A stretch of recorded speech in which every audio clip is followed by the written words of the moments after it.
Praise the Lord. கர்த்தர் நல்லவர். ஆண்டவராக இயேசுவின் நாமத்தினால இந்த காலை வேளையில் உங்களை மத்தியில் நின்று கர்த்தருடைய வார்த்தை கொடுக்கும்படியாய் கர்த்தர் பாராட்டின கிருபைக்காய் நன்றி செலுத்துகிறேன்.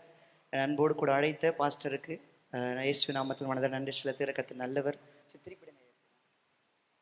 சரி, ஆண்டவர் பேதுரு பார்த்து கேட்கிறாரு, பேதுருவே, நீ இவர்களை பார்க்கிலும் என்னை அதிகம் நேசிக்கிறாயா? ஐ மீன், அதே கேள்வி உங்களை பார்த்து ஆண்டவர் கேட்டானா எத்தனை பேர் சொல்ல முடியும், நான் உங்களை நேசிக்கிறேன் ஏசப்பா?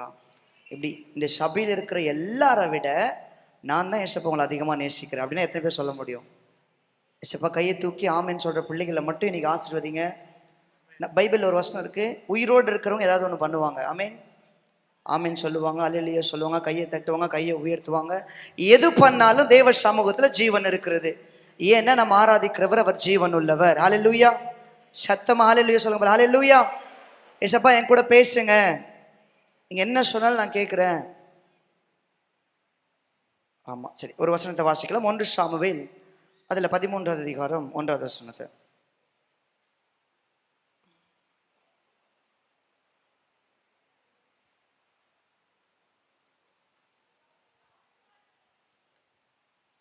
சவுல் ராஜ்யபாரம் பண்ணி, எல்லாரும் அந்த பக்கத்தை திருப்பி கொள்ளுங்க பார்க்கலாம்.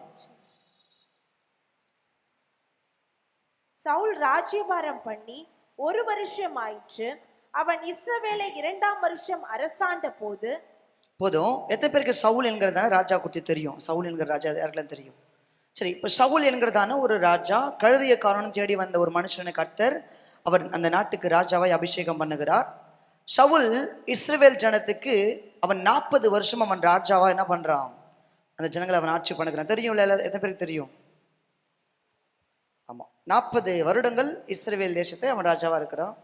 இப்போ சவுல் ஆட்சி பண்ணுகிற 2வது வருஷத்துல 1 வருஷம் ஆயிடுச்சு. அவன் 2ஆம் வருஷம் அரசாண்ட பொழுது ஒரு சம்பவம் நடக்கிறது. என்னன்னா, அதே அதிகாரத்துல 14வது வசனம் படிங்களேன். இப்பொழுதோ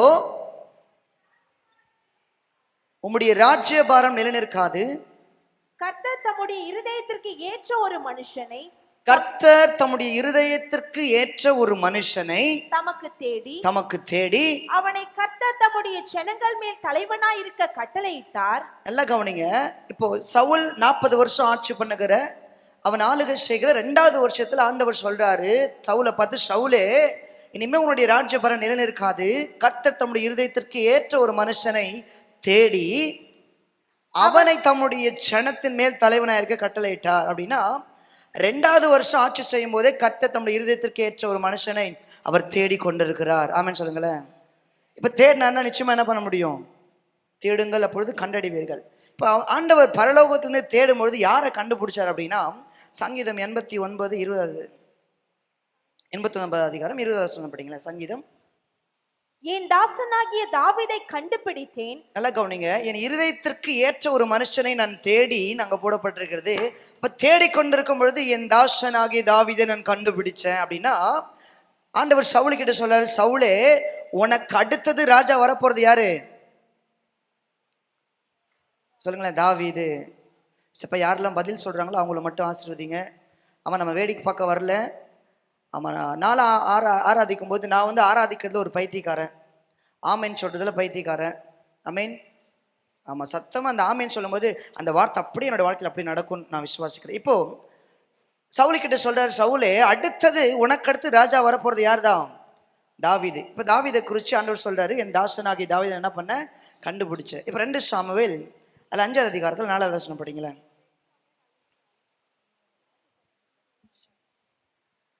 தாவீது ராஜாவாகும் போது 30 வயதா இருந்தான். சரி, போதும். தாவீது ராஜாவாகும் போது 30 வயதா இருந்தான். இப்போ இந்த கேள்விக்கு யார் பதில் சொல்ல முடியும்னா, யார் நல்லா கவனிக்கிறாங்களோ அவங்களால மட்டும்தான் பதில் சொல்ல முடியும். 40 வருஷம் சவுல் ராஜாவா இருக்கிறான். 2வது வருஷத்துல ஆண்டவர் தாவீதை குறித்து தீர்க்க தரிசனம் சொல்றாரு. தாவீதை குறித்து தீர்க்க தரிசனம் சொல்லும் பொழுது சவுல் ஆட்சி பண்ணுங்க 2வது வருஷம், அப்படிதானே? தாவீது ராஜாவாகும் போது அவனுக்கு 30 வயசு. அப்படின்னா இந்த 2வது வருஷத்துல தாவீதை குறித்து சொல்லும் பொழுது தாவீதுக்கு எத்தனை வயசு இருந்திருக்கும்? ஐயா சொல்றாரு, பிறக்கவே இல்லை. வேற யாருன்னா சொல்ல முடியுமா? எத்தனை வருஷம் இருந்திருக்கும்? 2வது வருஷத்துல ஆண்டவர் தாவீதை குறித்து தீர்க்க தரிசனம் சொல்லும் பொழுது தாவீதுக்கு எத்தனை வயசு இருந்திருக்கும்? எத்தனை பேர் சொல்ல முடியும்? என்ன பண்ணுங்களேன், தெரியும் தெரியாது, ஏதோ ஒரு அசைவு. பிறக்கவே இல்லை இல்லக்கா? அழகா அக்கா சொல்றாங்க பிறக்கவே இல்லை. எத்தனை பேர் நம்புறீங்க? பிறக்கவே இல்லை. தாவீது பறக்கிறதுக்கு 8 வருஷத்துக்கு முன்னாடி ஆண்டவர் சொல்றாரு, இவன் என் இருதயத்திற்கு ஏற்றவன். ஒரு ஆமீன் வரல? ஆமீன் வரல, ரொம்ப கஷ்டம். சொல்லுங்க ஆமீன். அல்லேலூயா உற்சாகமா சொல்லுங்க. கர்த்தர் உங்களை நிச்சயமா ஆசீர்வதிப்பார். சரி, நான் இப்படிதான் சொல்றேன். 8 வருஷத்துக்கு முன்னாடி தாவீதுடைய எலும்புகள் உருவாகல, தாவீதுடைய நரம்புகள் உருவாகல, தாவீதுடைய தசைகள் உருவாகல. ஆனா தாவீது மேல தரிசனம் உருவாக்கப்பட்டது. ஏசப்பா ஆமேன் சொல்றி. பிள்ளைகளை மட்டும் ஆசீர்வதிச்சு உயர்த்திடுங்க, அந்த தரிசனத்தை நிறைவேற்றுங்க. வேடிக்கை பார்க்குற கூட்டம் வேடிக்கை பார்த்துட்டே இருக்கட்டும் கடைசி வரைக்கும். ஆமேன் சொல்லுங்க. என் தாய் உருவாகும் முன்னே என் கருவை கண்டீரையா, என் பெயர் உருவாகும் முன்னே. தாவீது பேரே வக்கீல், அப்படிதானே? ஆனா ஆண்டவர் சொல்றாரு, என் தாசனாகி தாவீதை கண்டுபிடிச்சேன். பிறக்க போறது ஆனா பண்ணு கூட தெரியல. ஆனா ஆண்டவர் சொல்றாரு, என் தாசனாகிய தாவீதை நான் கண்டுபிடித்தேன். அப்படின்னா இந்த உலகத்துல நீங்கனாலும் தற்செயலா பறக்கல. நம்புறீங்களா? சொல்லுங்க. இந்த உலகத்துல நான் தற்செயலா பறக்கல. கர்த்தர் என் மேல தரிசனத்தை வச்சதாலதான் நான் பறந்திருக்கிறேன். எத்தனை பேர் சொல்ல முடியும்? என் மேல கர்த்தர் ஏதோ ஒரு தரிசனத்தை வைத்திருக்கிறார். என் மேல கர்த்தர் ஏதோ ஒரு திட்டத்தை வைத்திருக்கிறார். என் அம்மா உருவாகிறதுக்கு முன்னாடியே, எங்க அம்மாவே உருவாகல, ஆனா எங்க அம்மா உருவாகிறதுக்கு முன்னாடியே என் கருவை கர்த்தர் பார்த்து, இப்படி சொல்றேன், எங்க பாட்டியோடைய வயிற்றுக்குள்ள மறைந்திருக்கிற எங்க அம்மா கருவுக்குள்ள ஒளிந்திருக்கிற என் கருவு மேல கர்த்தர் தரிசனத்தை எழுதினார். புரிஞ்சவங்க மட்டும் நல்லா கையை தட்டி, ஏசப்பா கையை தட்டுற பிள்ளைகளை மட்டும் ஆசீர்வதிங்க. என் தாய் உருவாகும் முன்னே என் கருவை, என் பெயர் உருவாகும் முன்னே பெயர் சொல்லி தீரையா, என் தாய் உருவா. எல்லாரும் வாயை திறந்து, என் கருவை தீரையா ஏசையா, என் பெயர் உருவாகும் முன்னே பெயர் சொல்லி அழைத்தீரையா. சொல்லுங்க, எப்படி பாவுமக்கு நன்றி சொல்லுவேன், சொல்ல வார்த்தையே இல்ல. நீங்க போதும் என் வாழ்க்கை முழுவதும், வேறு ஆசையே இல்லை. ஓ, எப்படி பாவுமக்கு நன்றி சொல்லுவேன், சொல்ல வார்த்தையே இல்ல. நீங்க போதும் என் வாழ்க்கை முழுவதும், வேறு ஆசையே இல்லை. என் தாய் உருவாகும் முன்னே என் கருவை கண்டவரே, கருவை கண்டீரையா ஏசையா, என் பெயர் உருவாகும் முன்னே பெயர் சொல்லி அழைத்தீரையா, என்னை பெயர் சொல்லி அழைத்தீரையா, என்னை பெயர் சொல்லி அழைத்தீரையா ஏசையா, பெயர் சொல்லி அழைத்தீரையா. சொல்லுங்க, எலும்புகள் உருவாகல, எலும்புகள் நரம்புகள் உருவாகல, தசைகள் தரிசனம் உருவானதே, தாய் கருவிலே தரிசனம் உருவானதே. எலும்புகள் உருவாகல, நரம்புகள் உருவாகல, தசைகள் உருவாகல, தரிசனம் உருவா, தாய் கருவிலே உருவானதே. ரெண்டு கையை நல்லா தட்டி, எப்படி பாவுமக்கு நன்றி சொல்லுவேன், சொல்ல வார்த்தையே. சொல்லுங்க, நீங்க போதும், நீங்க போதும் என் வாழ்க்கை முழுவதும், வேறு ஆசையே இல்லை. எப்படி பாவுமக்கு நன்றி சொல்லுவேன், சொல்ல வார்த்தையே இல்லை. நீங்க போதும் என் வாழ்க்கை முழுவதும், வேறு இல்லை. தாய் உருவாகும் முன்னே என் கருவை கண்டவரே, என் கருவை கண்டீரையா.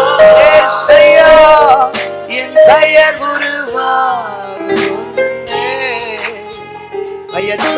பெயர் சொல்லி அழைத்தீரையா. அழியாமல் அழியாமல் அணைத்துக் கொண்டே, கலையாமல் காத்து கொண்டீ, குறைவின்றி பிறக்க செய்தி, பத்திரமாயனை சுமந்தீரே. தாய் கருவிலே பத்திரமாயனை சுமந்தீரே. அழியாமல் அணைத்துக் கொண்டீ, கலையாமல் காத்து கொண்டீ, குறைவின்றி பிறக்க செய்தி, பத்திரமாயனை சுமந்தீரே. தாய் கருவிலே பத்திரமாயனை சுமந்தீரே. சொல்லுங்க, எப்படி பாவம் நன்றி சொல்லுவேன், சொல்ல வார்த்தையே இல்லை. நீங்க போது என் வாழ்க்கை முழுவதும் வேறு ஆசையே இல்லை. எப்படி பாவம் நன்றி சொல்லுவேன், சொல்லுங்க. நீங்க போது என் வாழ்க்கை முழுவதும் வேறு ஆசையே இல்லை. ஐயோ, இது சொல்லுங்க பார்க்கலாம். வேறு ஆசையே இல்லை, உங்களை தவிர எனக்கு வேறு ஆசையே இல்லை. ரெண்டு கையை நல்லா தட்டி தேவசம் தேசப்ப, எனக்கு உங்களை தவிர வேற ஆசையே இல்லை ஆண்டவரே. ஆமென். எத்தனை பேரால் தைரியமா சொல்ல முடியும், நான் வாழ்வது இயேசுவுக்காக? ஆமென். இந்த உலகத்துல நீங்களும் நானும் தற்செயலாய் பிறக்கவில்லை, தரிசனத்தை கர்த்தர் வைத்ததால தான் பிறந்திருக்கிறோம். எத்தனை பேர் நல்லா ஆமென் சொல்ல முடியும்? கையை தூக்கி. இன்னொன்னு, இந்த உலகத்துல நீங்கள் நானும் தற்செயலாம் சபைக்குள்ள காலை வைக்கல. எத்தனை பேர் நம்ப முடியும்? நான் தற்செயலா சபையில காலை வைக்கல, என் மேல தரிசனம் இருந்ததால தான் காலை வச்சிருக்கேன். ஏன்னா நம்மளை விட நல்லவங்க வெளியில் இருக்கிறாங்க, நம்மளை விட பரிசுத்தவான்கள் வெளியில் இருக்கிறாங்க, நம்மளை விட பணக்காரங்க அழகானவங்களாம் வெளியில் இருக்கிறாங்க. ஆனா அவங்களுக்கெல்லாம் கிடைக்கல இயேசுவை ஆராதிப்பதற்கு. அவங்க எங்கேயோ போய் முன்னாடி நின்றுட்டு இருக்கிறாங்க. ஆனா உங்களையும் எனக்கும் இந்த உயிருள்ள தெய்வத்தை ஆராதிப்பதற்காக ஆண்டவர் சொல்லலையா, இந்த ஜனத்தை நான் எனக்கென்று ஏற்படுத்தினேன். அப்படிதானே? இவர்கள் என் துதியை சொல்லி வருவார்கள். ஆமென். ஆமா. இப்ப தரிசனத்தோடு கூட தான் பறந்திருக்கிறோம் நீங்களும் நானும். தானியேல் எழுதின தீர்க்க தரிசன புஸ்தகம், அதுல 3வது அதிகாரம், அதுல கடைசி வசனத்தை வாசிக்கலாமா?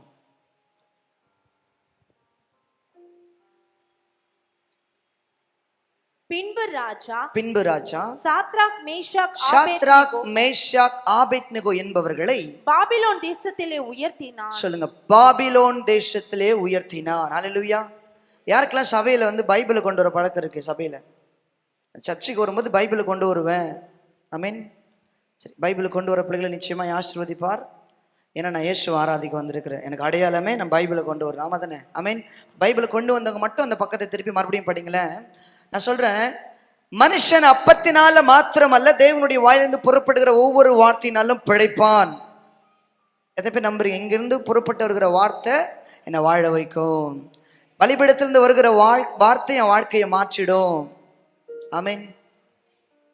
சரி, பின்பு ராஜா சாத்ராக் மேஷாக் ஆபேத்நேகோ என்பவர்களை சொல்லுங்களேன் பாபிலோன் தேசத்துல உயர்த்தினான். எத்தனை பேர் நம்புறீங்க? நம்ம ஆராதிக்கிற தேவனுக்கு ஒரு பெயர் இருக்கிறது, அவர் நம்மை உயர்த்துகிற தேவன். யாரை உயர்த்துவார்னா, சிறியவனை புழுதிலிருந்து எடுத்து எளியவனை குப்பையிலிருந்து உயர்த்துவார். நம்புறீங்களா? ஆமென். ஆமா, நல்ல கவனிங்க. பாபிலோன் தேசம் எப்படிப்பட்ட தேசம் என்று சொன்னால், அந்த 3 வாலிபர்களையும் நேபுகாத்நேச்சார் என்கிறதான ஒரு ராஜா ஒரு காலத்துல அந்த 3 வாலிபர்களும் அடிமைகளாய் கொண்டு வருகிறான். அப்படிதானே? தெரியும்ல அந்த சம்பவம். அடிமைகளாய் கொண்டு வருகிறான். என்ன அப்படின்னா, எந்த தேசத்திற்கு அவங்க அடிமைகளாய் வந்தார்களோ அதே தேசத்துல தேவனால உயர்த்தப்பட்டார்கள். புரிஞ்சவங்க மட்டும் அந்த கையை தூக்கி ஆமென் சொல்ற 2 பேருக்கு மட்டும் நீங்க உயர்த்திடுங்க. ஆமா, சொல்லுங்களேன். எந்த தேசத்திற்கு அடிமைகளாய் வந்தார்களோ அதே தேசத்துல கர்த்தர் அவர்களை உயர்த்தினார். அப்படிதானே?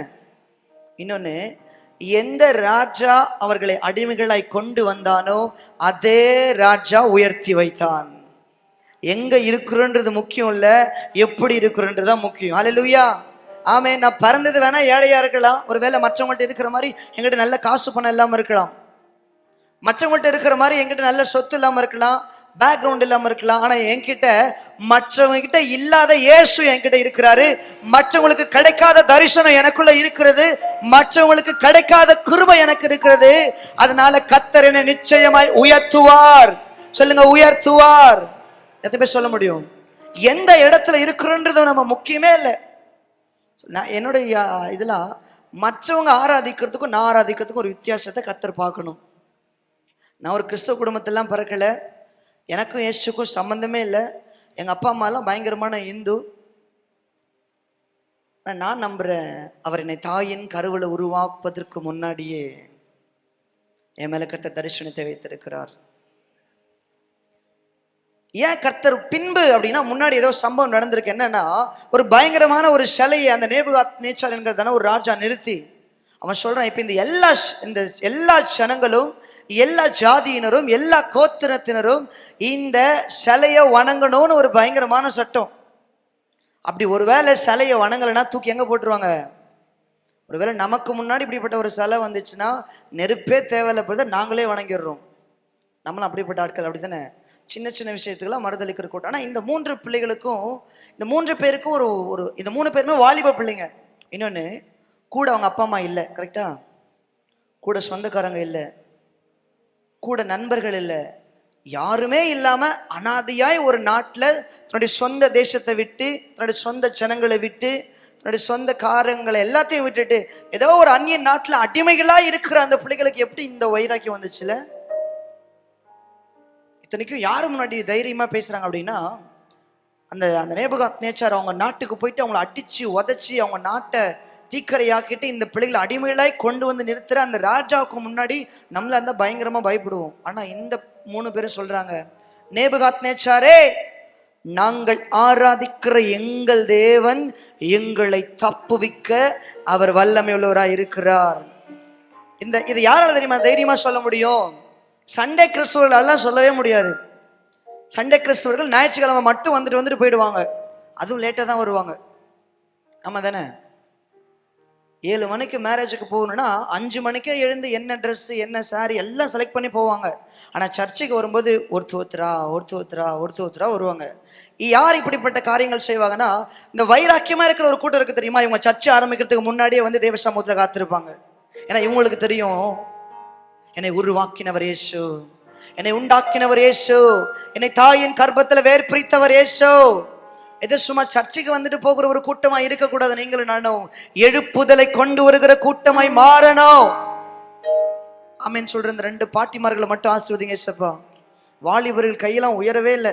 நான் பார்க்குறேன், ஏதோ பேசிட்டு போ தம்பி, இன்னும் கொஞ்ச நேரம் பேசுவியா அப்படின்ற மாதிரி உட்காந்துருக்க, அப்படிதானே? இல்லை, நான் வந்ததுக்கு ஒரு முகாந்திரம் உண்டு. சொல்ல, நான் வந்ததுக்கு ஒரு முகாந்திரம் உண்டு. இந்த பூமியில நான் பிறந்ததுக்கு ஒரு முகாந்திரம் உண்டு. எத்தனை பேர் தைரியமா சொல்ல முடியும்? ஒரு பயங்கரமான ஒரு சிலையை வளர்த்து, ஏன் நான் அந்த 3 பேர்த்துக்கிட்ட கேட்டா, ஷாத்ராக் மேஷாக் ஆபேத்நேகோ, நீங்க 3 பேரும் ஏன் அந்த சிலையை வணங்கலைன்னா அவங்க சொல்லுவாங்க, சின்ன வயசா இருக்கும் பொழுது எங்க அப்பா அம்மா சொல்லி கொடுத்துருக்குறாங்க, என்னை அன்றி உனக்கு வேறு தேவர்கள் உண்டாயிருக்க வேண்டாம். இன்னைக்கு எத்தனை அப்பா அம்மாக்கள் பிள்ளைக்கு சொல்லி கொடுக்குறோம்? ஆமா தானே? அந்நிய தேசத்துல இருந்தாலும் அப்பா அம்மா சொன்ன காரியம் மறக்கல. ஏன்னா வேதத்துல சொல்லப்பட்டிருக்கிறது, நீ பிள்ளையாண்டானை நடத்த வேண்டிய வழியில நடத்து, முதிர் வயதிலும் அவன் அதை விடாதிருப்பான். ஆமென் சொல்லி கொடுத்துருக்குறாங்க. ஏன் சாத்ராக் மேஷாக் அந்த சிலையை வணங்கலைன்னா, எங்க அப்பா அம்மா சொல்லி கொடுத்துருக்குறாங்க, மேலே வானத்திலும் கீழே பூமியிலும் என்னை அன்றி உனக்கு வேற தேவர்கள் உண்டாயிருக்க வேண்டாம், விக்கிரகங்களை நமஸ்கரிக்கவும் வேண்டாம். சின்ன வயசா இருக்கும்போது எங்க அப்பா அம்மா சொல்லி கொடுத்தாங்க.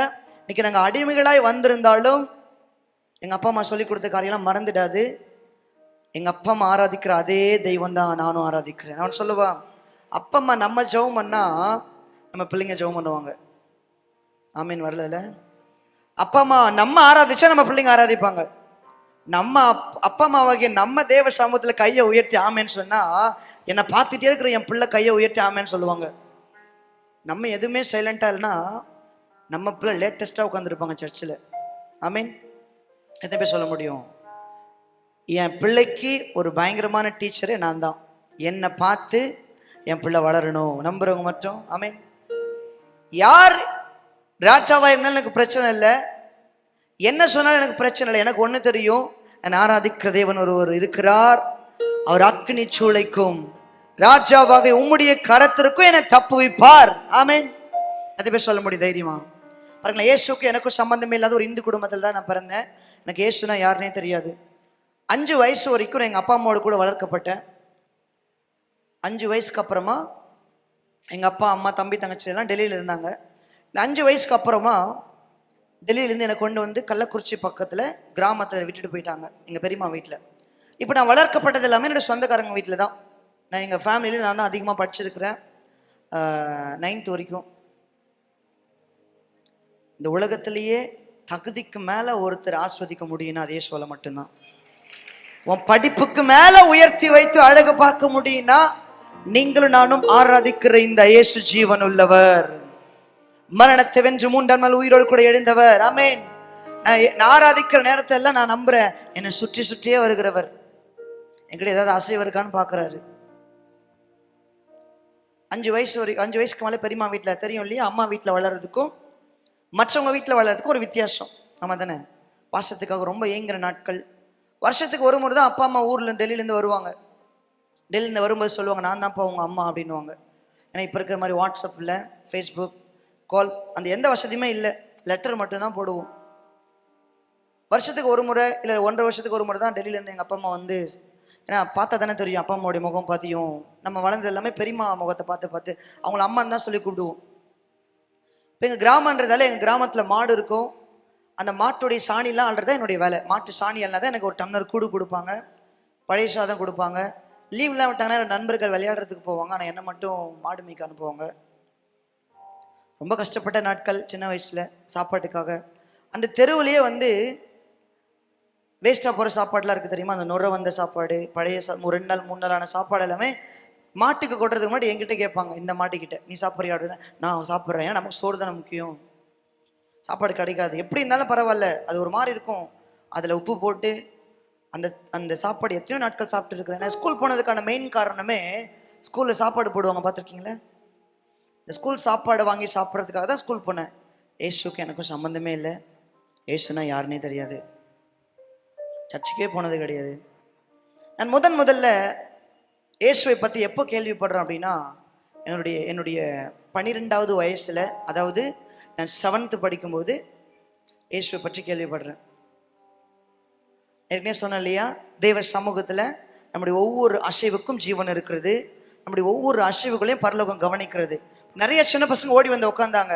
இப்போ அங்கே சில பாட்டெலாம் சொல்லி கொடுத்தாங்க. என்னென்னா, தண்ணீர்கள் கடக்கும்போது உன்னோடு அந்த பாட்டு தெரியும்ல, நாதா உங்க திருக்கரத்தின் இசை கருவினான் உனக்கு. இந்த பாட்டு எல்லாமே எனக்கு சண்டே கிளாஸில் பிஸ்கெட்டுக்காக போய் உட்காருவோம், ஏன்னா ஸ்நாக்ஸ்லாம் கிடைக்காது. அப்போ அந்த சண்டே கிளாஸ் டீச்சருங்க வந்து யார் இயேசுக்காய் வாழ போறீங்கன்னு சொல்லி கேட்டாங்க. உடனே நான் கையை தூக்கிட்டேன், ஏன்னா பக்கத்துலேயே பிஸ்கெட் பாக்கெட் வச்சுருந்தாங்க பாருங்களேன். கையை தூக்கல என்ன பண்ண மாட்டாங்க பிஸ்கெட்டு. நான் தூக்குனது என்னமோ பிஸ்கெட்டுக்காக தான் கையை தூக்குனேன், பிஸ்கெட்டுக்காக தான் கையை தூக்குனேன், இயேசுக்காக தூக்கல. ஆனா தூக்குன இடம் தேவ சமூகத்துல. நீங்க கையை தூக்குறீங்க தெரியுமா, தேவ சமூகத்தில் தூக்குறீங்க. இந்த கையை தூக்குற நேரம் ஐயா சொன்ன மாதிரி நான் சரண்டர் ஆண்டவரே. கையை தூக்குனதான் லேட்டு. பரலோகத்தில் இருந்து ஆண்டவர் தேவ தூதர்களை தள்ளி, மூப்பர்களை தள்ளி, 4 ஜீவன்களை எல்லாத்தையும் தள்ளி, தூதர்கள்லாம் அந்த இடத்துல ஆராதிச்சுட்டு இருக்கும்போது தூதர்களை, ஆண்டவர் எங்க போறீங்க, மூப்பர்கள் கேட்கறாங்க எங்க போறீங்க இந்த சிங்காசனத்தை விட்டு, 4 ஜீவன்கள் எங்க போறீங்க? அங்க ஒரு என் பையன் கையை தூக்குறேன்டா, எனக்காக வாழ போறேன்னு சொல்லி அவன் கையை நான் இனி பிடிக்க போறேன், இந்த நாளுக்காக தான் பரலோகத்துல நான் காத்திருந்தேன்னு சொல்லுங்க ஒரு சத்தம். எத்தனை பேர் சொல்ல முடியும் கையை உயர்த்தி? Yes, thank you Jesus. தரிசனம் உருவானதே தாய் கருவிலே, தரிசனம் உருவானதே, தரிசனம் உருவானதே தாய் கருவிலே. ஏசுனா எனக்கு யாருன்னு தெரியாது, ஆனா அவருக்கு என்ன நல்லா தெரியும். என்னை உருவாக்கினது நீ எனக்காக ஒரு நாள் பயன்பட போகிற ஒரு பாத்திரம். இன்னைக்கு வேணா ஒருவேளை நீ அறியாம தூரமா இருக்கலாம், ஆனா ஒரு நாள் வரும் உன்னை நான் கையில எடுப்பேன். ஏசு ரொம்ப நல்லவர்ல. ஏசுனா யாருன்னே தெரியாது. சண்டே கிளாஸில் பிஸ்கெட்டுக்காக கையை தூக்கணும் பாருங்களேன். அன்னைக்கு என் கையை பிடிச்சி இனி நான் உன்னை விட்டு விலக போகிறது இல்லை. ஏற்கனவே சொன்னாலே எங்கள் குடும்பத்திலே நான் தான் அதிகமாக படிச்சிருக்கிறேன் 9th வரைக்கும்னு. 9th வரைக்கும் படித்து முடிச்சுட்டு இப்போ டெல்லிக்கு போயிட்டேன் எங்கள் அப்பா அம்மாவோட கூட. எனக்கு படிப்பு வேண்டாம், படித்தவங்க என்ன சாதிக்க போகிறாங்க, ஒன்றும் சாதிக்கல இல்லையா. படிக்கிறதுக்கு வசதியும் இல்லை. ரொம்ப அன்புக்காக ஏங்குகிற நாட்கள், ரொம்ப கஷ்டப்பட்ட நாட்கள். டெல்லிக்கு போய் பார்க்கும்பொழுது எல்லா குடும்பத்துலேயும் ஒரு தொழில் இருக்கும், அப்படி தானே? எல்லா குடும்பத்துக்கும் ஒரு தொழில் இருக்கும். இப்போ எங்கள் குடும்பத்தோடைய தொழில் என்னென்னா குப்பை பொறுக்கவங்க. பார்த்துருக்கீங்களா? யாரெல்லாம் பார்த்துருக்கீங்க அந்த குப்பை பொறுக்கிறவங்கள? குப்பை பொறுக்கிறது தான் எங்களுடைய தொழில். இன்னைக்கு இயேசு பற்றி ப்ளஸ் ஐயா சொன்ன மாதிரி யாரையும் இந்த ஆட்களை ஏற்ற மாட்டோம் அப்படின்னு சொன்னாங்க. உண்மையாகவே தகுதி இல்லை, தகுதிக்கு மேலே இயேசு சொல்ல மாட்டோம். குப்பை பொறுக்கிட்டு இருந்த மனுஷனை ஏற்றி உள்ளே விட மாட்டோம் நிறைய பேர், அப்படி தானே? எத்தனை பேருக்கு நான் சொல்கிறது புரியுது? ஏதாவது ஒரு அசைவு. குப்பை பொறுக்கிட்டு இருக்கிற மனுஷனை உள்ளேயே யோசிப்போம். ஆனா இங்க கொண்டு வந்திருக்கிறாருன்னா தரிசனமுருவா தாய் கருவிலே தரிசனமுருவானதே. கையை வைத்து சொல்லுங்க பார்க்கலாம். எப்படிப்பா உமக்கு நன்றி சொல்லுவ, சொல்ல வார்த்தையே இல்லை. நீங்க போது என் வாழ்க்கை முழுவதோ. சொல்லுங்களேன், எனக்கு அவரை பார்த்து வேறு ஆசையே இல்லை. அதுக்கு மேல இயேசுவால உயர்த்த முடியும். தேவ பிள்ளையே உன் படிப்புக்கு மேல உயர்த்த முடியும். நான் எப்படி சொல்றேன், நீ வாங்குற சம்பளத்துக்கு மேல கர்த்தரை உயர்த்த முடியும். காலையில் 5 மணிக்கு எழுந்து இன்னைக்கு மைக்கை பிடிச்சி பேசுற இதே கை ஒரு 15 வருஷத்துக்கு முன்னாடி 2007 2008 இந்த வருஷத்துல ஒரு கோணி பைய பின்னாடி போட்டுட்டு அடி தெரு தெருவா அலைவோம். பார்த்துருக்கீங்களா? குப்பைப்பொருக்கனுடைய வாழ்க்கை பரதேசி மாதிரி அழுக்கா, ரொம்ப கேவலமா. எதெல்லாம் தூக்கி குப்பையில போடுவோம்னா, எதெல்லாம் வேஸ்ட்டோ அதெல்லாம் தூக்கி குப்பையில போடுவோம், எதெல்லாம் நாற்று அடிக்குதோ அதெல்லாம் தூக்கி குப்பையில போடுவோம், அப்படிதானே? அது நம்ம ஊர்ல இருக்க மாதிரிலாம் டீசெண்டாக இருக்காது குப்பை. நம்ம ஊர்ல டீசெண்டாக இருக்கிற மாதிரி இருக்காது குப்பை. நம்ம ஊர்ல இருக்கிற குப்பை ரொம்ப டீசெண்ட். நார்த் இந்தியாவில் பயங்கர கலீஜாக இருக்கும். பாத்ரூம் எல்லாம் குப்பையில போடுவாங்க. நாய் செத்துதுன்னா குப்பையில போடுவாங்க, பூனை செத்துதுன்னா குப்பையில போடுவாங்க, அப்படியே சாக்கில் கட்டி போடுவாங்க. நாங்கள் குப்பையோட தானே வாழ்ந்துட்டு இருப்போம், எங்களுக்கு அதெல்லாம் தெரியாது. அப்படியே ஒரு கோணி பை பின்னாடி போட்டுட்டு 2 கோணி பை கொண்டு போவோம். ஒரு டீ கடை பக்கத்தில் ஒரு கோணி பை வச்சுட்டு ஒரு தெருவுக்குள்ளே போயிட்டு அந்த குப்பையெல்லாம் கலெக்ட் பண்ணி அந்த கோணி பையில் போடுவோம். மறுபடியும் இன்னொரு தெருவுக்குள்ளே போவோம். ஏன்னா வெயிட்டாக இருக்கும் சில இதெல்லாம், இந்த பாட்டில் இதெல்லாமே, இந்த பிளாஸ்டிக்கு குப்பை தெரியும். குப்பை பொருட்கள்லாம் பார்த்துருப்பீங்க, அவங்களோட எக்ஸ்பீரியன்ஸ் சொல்கிறேன். அது உள்ளே என்ன இருக்கும் அப்படின்னா, இந்த கோணி பைக்குள்ளே, கோணி பையே அழுக்காக தான் இருக்கும். எங்கள் கோணி பையெல்லாம் புழுவாக இருக்கும். ஆமாம், அந்த கோணி பைக்குள்ளே என்ன இருக்குன்னா, நாற்று அடிக்கிறது, வேஸ்ட்டு, உடஞ்சி போனது, உதவாதது, சில நேரத்தில் வெயிட்டாக இருக்கும். அதனால் தூக்கிட்டு போக முடியாது. என்னோட ஹைட்டுக்கு இருக்கும் கோணி பை, அது ரப்புனா தான் வீட்டுக்கு வர முடியும், அந்த அளவுக்கு.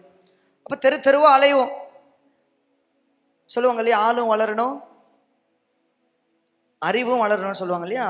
எனக்கு அறிவு வளர்ந்துச்சோ இல்லையோ, ஆனால் பிஸ்கெட்டுக்காக சொல்லி கொடுத்த இயேசு வளர்ந்தார், கிருபை வளர்ந்தார், தயவு வளர்ந்தது, தரிசனம் வளர்ந்தது. இந்த குப்பை பொறுக்கும்போது எனக்கு சொல்லி கொடுத்த பாட்டு இருக்கு தெரியுமா? நாதா உங்க திருக்கரத்தின் இசை கருவினா. சொல்லுங்க, நாங்க இல்லைன்னா நாள்தோறும் பயன்படுத்தும் உந்தன் சித்தம் போ. ஏற்கனவே சொன்ன இல்லையா, தேவ சமூகத்துல நம்முடைய ஒவ்வொரு அசைவுகளையும் பரலோகம் கவனிக்கிறது, அப்படித்தானே? இந்த பாட்டு நான் பாடுற இடம் குப்பை பொறுக்கும் பொழுது எத்தனை பேருக்கு இந்த பாட்டு தெரியும்? என் கூட சேர்ந்து நாதா உங்க திருக்கரத்தின், தைரியமா கைய வச்சு, இசை கருவினா நாள்தோறும் பயன்படுத்தும் உந்தன் சித்தம் போ. எங்கே நான் போக உன் சித்தமோ அங்கே நான் சென்றிடுவே.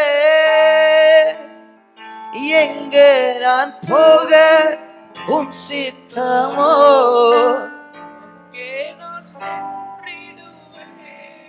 உம் நாமத்தில் ஜெயமெடுப்பே, உம் நாமத்தில் ஜெயமெடுப்பே. நாதா உங்க திருக்கரத்தின் இசை கருவினா நாள்தோறும் பயன்படுத்தும் உந்தன் சித்தம். நாதா உங்க திருக்கரத்தில் இசை கருவினான் நாள்தோறும் பயன்படுத்தும் உந்தன் சித்தம். நாள்தோறும் பயன்படுத்தோ உந்தன் சித்தம். நாதானா என்னன்னு தெரியாது, இசைக்கருவினா என்னன்னு தெரியாது, நாள்தோறும் பயன்படுத்துங்க உங்க சித்தம் போல, அதெல்லாம் எதுவுமே தெரியாது. அந்த பாட்டோட அர்த்தமே தெரியாது. எனக்கு பிஸ்கெட்டுக்காக சொல்லி கொடுத்த பாட்டு தானே.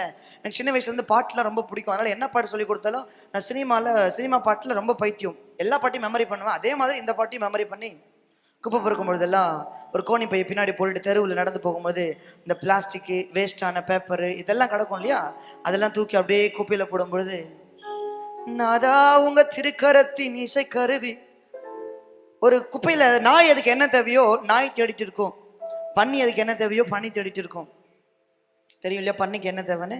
அப்படியே அது மிக்சிங் ஆகி அதில் குப்பையோடு கலீஜ் எல்லாம் மிக்சிங் ஆகி பாட்டிலு, பிளாஸ்டிக்கு, அட்டை, பேப்பரு இதெல்லாம் அதில் கிடக்கும். எங்களுக்கு அதெல்லாம் தேவை தானே. குப்பையோடு கையில் அப்படியே எடுப்போம். இந்த கையில் எத்தனையோ நாட்கள் அந்த பாத்ரூம் அப்படியே ஒட்டிக்கும். என்னடா இது ரொம்ப கேவலமாக இருக்குது, கழுவுறது கூட வசதி இருக்காது. ஏன்னா ஒரு பரதேசி பொழுதுனா வாழ்வோம். எங்களுக்கு வீடெலாம் கிடையாது, கூடாரத்தில் தான் வாழ்வோம். கூடாரம் பார்த்துருக்கீங்களே, ஒரு டென்ட்டு தான். அந்த டென்ட்டில் தான் எங்களுடைய வாழ்க்கை. அப்பா அம்மா தாத்தா பாட்டி.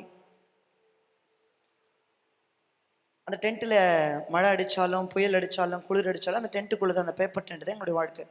எங்கள் குடும்பம், எங்கள் அப்பா அம்மா 25 வருஷம் அதில் வாழ்ந்துட்டாங்க. நான் பிறந்ததுலேருந்து 5 வருஷம். அதுக்கப்புறம் நான் சொன்னேன் இல்லையா, நான் 9th வரைக்கும் படிச்சிருக்கிறேன் அதிகபட்சமான. 9th படித்து முடிச்சுட்டு மறுபடியும் 4 வருஷம் நான் போய் குப்பை பொறுக்கிருக்கிறேன். இப்போ குப்பை பொறுக்கனுடைய வாழ்க்கை எல்லாம் பரதேசி மாதிரி தான் இருக்கும், பைத்தியக்காரங்க மாதிரி தான் வாழ்வோங்க.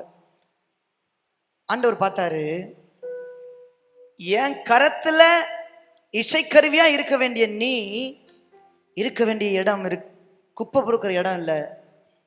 எத்தனை பேருக்கு புரியுது? பாடணும்ல, நாதா உங்க திருக்கரத்தின் இசைக்கருவி. நான் என் கரத்துல இசைக்கருவியா இருக்க வேண்டிய நீ இருக்க வேண்டிய ஒரு இடம் இருக்கிறது. அது ராஜாக்கள் மத்தியில, பிரபுக்கள் மத்தியில. புரிஞ்சவங்க மட்டும். நான் எப்படி சொல்றேன், குப்பை பொறுக்கும் பொழுது பாடின பாட்டியே அவர் கேட்டு உயர்த்த முடியும்னா, குப்பை பொறுக்கும் பொழுது ஒருத்த மேல தரிசனத்தை கர்த்தர் வச்சிட்டாருன்னா, நீ குப்பை பொறுக்கிட்டு இருந்தாலும் அங்க இருந்து உன்னை தூக்கிட்டு வந்து உயர்த்த இயேசுவால முடியும். காரணம், இந்த ஆசனாகிய ஆரோன் பாலாவை நான் கண்டுபிடித்தேன் பறக்கிறதுக்கு முன்னாடி. ஆமென். குப்பை பொறுக்கும் போது பாடின பாட்டே கேட்டு ஆஸ்வதிக்க முடியும்னா, சபையில் வந்து பாடினா ஆயிஷப்ப கேட்க மாட்டேன்னு நினைக்கிறீங்களா? சபையில ஆராதிக்கிற ஆராதனை வீரர்களுக்கும் பாஸ்டருக்கும் ஒரு பிரச்சனை என்னன்னா, ஜனங்களை வந்து ஆமேன் சொல்லுங்க, அல்லேலூயா சொல்லுங்க, கையை தூக்குங்க, கையை தட்டுங்க, இதை கேட்டு கேட்டு என்ன பண்ணணும்? வாங்கிட்டே இருக்கணும். பிரியாணியை உங்க முன்னாடி வச்சுட்டு, சிக்கன் 65 முன்னாடி வச்சுட்டு யாருன்னா ஒருத்தவங்க சாப்பிடுங்க சாப்பிடுங்கன்னு சொல்லணுமா, இல்லை நம்மளே சாப்பிடுவோமா? தேவனுடைய வார்த்தை என்பது பிரியாணி மாதிரி தான். பிரியாணி நினைக்கிறவங்களுக்கு பிரியாணி, அது நம்மளை ஒன்றும் பண்ணாதுன்னு நினைக்கிறவங்களுக்கு ஒன்றும் பண்ணாது. உங்களை எத்தனை பேருக்கு சொல்லுவா, அந்த வார்த்தை என்னை எதுவும் பண்ணாதுன்னு நினைக்கிறவங்களுக்கு உங்களுக்கும் அந்த வார்த்தை ஒன்றும் பண்ணாது, நீங்களும் இயேசுக்கு ஒன்றும் பண்ண மாட்டீங்க. ஆனால் ஒரு சில கூட்டம் இருக்கு, ஆமேன் அப்படின்னா. நான் எப்படி ஆராதிப்பேன்னா, சர்ச்சுக்கு வரும்பொழுது இந்த மைக்கு, இந்த ஸ்பீக்கரு, இந்த பேடு, இந்த கீபோர்டெல்லாம் தாண்டி என் சத்தம் அதிகமாக கேட்குறோன்றது என்னுடைய பொறாமை. நான் அப்படிதான் ஆராதிப்பேன். பாஸ்டர் வந்து என்ன பாட்டு பாடுறாங்கன்றது முக்கியம் இல்லை, தெரிஞ்ச பாட்டா தெரியாத பாட்டா முக்கியமே இல்லை. யார் வர்ஷிப் நீல் நடத்துகிற ஃபேமஸ் ஆனவங்களா இல்லை ஃபேமஸ், அதை பற்றி கவலையே இல்லை. நான் ஆராதிக்க ஒருத்தர் வந்திருக்கேன் தெரியுமா, நான் என் பக்கத்தில் யார் நிற்கிறா அதை பற்றி கவலையே இல்லை, என் முன்னாடி யார் நிற்கிறா அதை பற்றி. நான் ஆராதிக்கும் பொழுது நானும் அவர் மட்டும்தான். இந்த ஸ்பீக்கரை தாண்டி பாஸ்டர் சில நேரத்தில் பாடிட்டே இருக்கும்போது மைக்கு கொஞ்சம் ஆஃப் பண்ணுவார், தண்ணி குடிக்குது ஆஃப் பண்ணுவார். அந்த நேரத்தில் என் சத்தத்தை கேட்டுருணும்னு சொல்லி அப்படியே பாடினே இருப்பேன். எவ்வளோ ஒரு பைத்தியம் தானே. இன்னைக்கு என் சத்தத்தை மட்டும் கேட்குற அளவுக்கு கர்த்தர் மாற்றி இருக்கிறார். எத்தனை பேருக்கு புரியுதுல? தேவனுடைய கரத்துல இசைக்கருவியை மாறுவதற்கு நீ ரெடினா, உன்னை பயன்படுத்துவதற்கு இயேசு ரெடி. இயேசுக்காய் வாழ்வதற்கு நீங்க ரெடினா, உங்களை வாழ வைப்பதற்கு இயேசு ரெடி. இயேசுக்காய் ஓடுவதற்கு நீங்க ரெடினா, உங்களை ஓட வைப்பதற்கு இயேசு ரெடி. இல்லைன்னா எதுவுமே செய்ய மாட்டேன். பாரம்பரியமா சபையில வந்து உட்கார்ந்துருப்பேன். 18 வருஷமா ஒரு சபையில உட்கார்ந்து இருந்தாங்க. ஒரு அம்மா சபையில தான் உட்கார்ந்துருக்கிறாங்க 18 வருஷமா, ஆனா கூனியா தான் இருக்கிறாங்க. அந்த அம்மாக்கு இயேசு யாருன்னு தெரியல, நான் ஆராதிக்கிற தேவன் எப்படிப்பட்டவர்னு தெரியல. அப்படிதானே? இன்னைக்கு சபையில எத்தனை வருஷமா இருக்குன்றது முக்கியம் இல்லை, நான் எப்படி இருக்கிறேன்றதுதான் முக்கியம். நான் ஊழியத்துக்கு வந்து 5 வருஷம் தான் ஆச்சு. ஆமென். சர்ச்சு பேக்ரவுண்டும் இல்லை, அப்பா பாஸ்டரும் இல்லை. நான் ஊழியத்துக்கு வந்து 5 வருஷம் தான் ஆச்சு. ஆனால் ஆராதிக்கிறதுல நான் பைத்தியக்காரன். எத்தனை பேத்துக்கு புரியுது? தேவனை தேடுறதுல நான் விசுவாசத்தில் பைத்தியக்காரன். ஏசப்பா எதை சொன்னாலும் அப்படியே நம்புவேன். ஆமாம், ஏசப்பா செய்வார். ஏன்னு தெரியல, என்னை பிறக்கிறதுக்கு முன்னாடி என் மேலே தரிசனத்தை வைத்தார். மதிய நேரம் ஆனிச்சுன்னா நானும் என் தம்பி தங்கச்சிகள்லாம் போயிட்டு வீடு விட பிச்சை எடுப்போம். இதே எங்களுடைய வாழ்க்கை. என் தம்பி வந்து பிச்சை எடுக்கிறதுல வந்து லெஜண்ட், சூப்பராக பிச்சை எடுப்பான். முகத்தை எப்படி வச்சுக்கணும், வயிற்றில் எப்படி கை வைக்கணும் அப்படின்றது. ஏன்னா சின்ன வயசுலேயே பிச்சை எடுத்துக்கிறான் இல்லையா. இப்போ நான் சொன்னேன் இல்லையா, ஏற்கனவே நான் எங்கள் குடும்பத்தில் நான் தான் அதிகமாக படிச்சிருக்கிறேன். அதனால் நான் பிச்சை எடுக்க போக மாட்டேன். 9th வரைக்கும் படித்ததால் கௌரவ பிரச்சனை. நான் ஒரு இடத்துல உட்காந்துட்டு என் தம்பி தங்கச்சிங்க அங்கே இருக்கிற சில பிள்ளைகள் எல்லாம் பிச்சை எடுக்கிறதுக்கு அனுப்புவோம். அவங்க போய் பிச்சை வாங்கி வருவாங்க. நான் உட்காந்து அங்கே எல்லாம் ஷேர் பண்ணி சாப்பிடுவோம். நாட்கள் ஆக ஆக நானும் பிச்சை எடுப்பது எப்படி, எனக்கு பிச்சை எடுக்கிறது நல்லா தெரியும். ரம்ஜான் பக்ரீத் வந்துச்சுன்னா மசூதி வாசலில் போய் குடும்பமாக பிச்சை எடுப்போம். அப்பா அம்மா தம்பி தங்கச்சி. அப்பாவுக்கு அடிபட்டிருக்காது, அடிப்பட்ட மாதிரி கட்டு போட்டுட்டு வண்டியில் தள்ளிட்டு போவோம். அம்மா முஸ்லீம் மாதிரி துணியை போட்டு பிச்சை எடுப்பாங்க. வியாழக்கிழமை சாய்பாபா கோயிலில் பிச்சை எடுப்போம். மற்ற நாட்கள் ஆனால் இந்து கோயிலில் பிச்சை எடுப்போம், கடைகளில் பிச்சை எடுப்போம், வீடுகளில் பிச்சை எடுப்போம். இப்படி பிச்சை எடுத்து வாழ்ந்தோம், குப்பை பொறுக்கி வாழ்ந்தோம், கூடாரத்தில் வாழ்ந்தோம். ஏசுன்னா யாருன்னே தெரியாமல் வாழ்ந்தோம். ஆனால் ஒரு நாள் வந்தது, அவர் என்னை எதற்காக அழைத்தாரோ.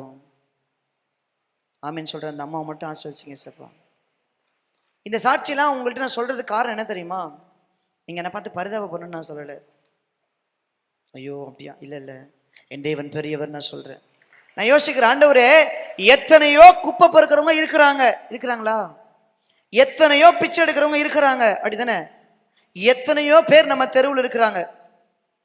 எத்தனை பேர் சொல்ல முடியும்? எத்தனையோ பேர் நம் வாழ்கிற ஏரியாவில் வசிக்கிறாங்க.